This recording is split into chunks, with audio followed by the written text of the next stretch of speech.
It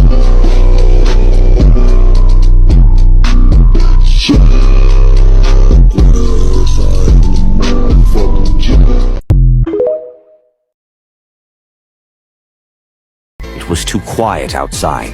Then Diablo snapped his fingers. At that moment, the tent blew away. Calgurio and the others were able to the scene outside. There was a pile of dead bodies. All the soldiers were dead as if they were sleeping. Yes, as if only their souls had been taken out.